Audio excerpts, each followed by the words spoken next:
ঝিনাইদহ সদর উপজেলায় পেঁপে বাগানে দেশীয় শাহী জাতের হাইব্রিড পেঁপে চাষ করে সফলতার নজির গড়েছেন গৌতম।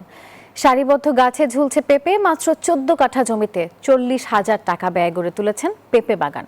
এ নিয়ে বিস্তারিত জানাচ্ছেন সহকর্মী শেখ রুহুল আমিন। আমি এই মুহূর্তে অবস্থান করছি ঝিনাইদহ সদর উপজেলার গান্না ইউনিয়নের গান্না বাজারের পাশে একটি মাঠে। এটা পেঁপে ক্ষেত, আপনাদের দেখাতে চাই যে পেঁপে ক্ষেত, এটা শাহী জাতের পেঁপে। এই পেঁপে দেখেন যে স্বল্প দিনে তিনি 2 ভাঙা এই পেঁপে দিয়েছে, 2 থেকে 3 ভাঙা দিয়েছে।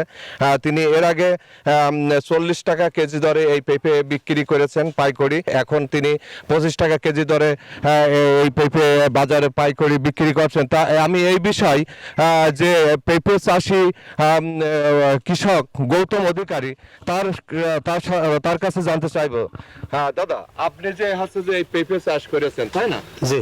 এই পেঁপে চাষটা আপনার মাথায় কিভাবে এসলো? ধন্যবাদ। আমার এই যে কদবেল বাগান দেখছেন, এই বাগানের ভিতরে দুটো গাছ হয়েছিল, এইসব পেঁপো গাছ।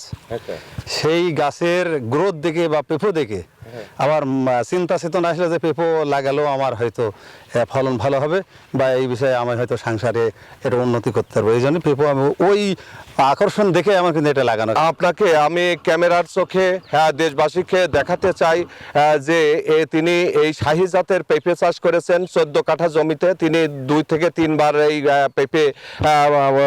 পেঁপে ভেঙেছেন এবং এই পেঁপে বাজারে 40 টাকা কেজি দরে তিনি বিক্রি করেছেন। 2 থেকে 3 মাসে এই পেঁপে ধর এসেছে। এই ছিল আমার কাছে পেঁপে বাগানের পেঁপে চাষের সর্বশেষ।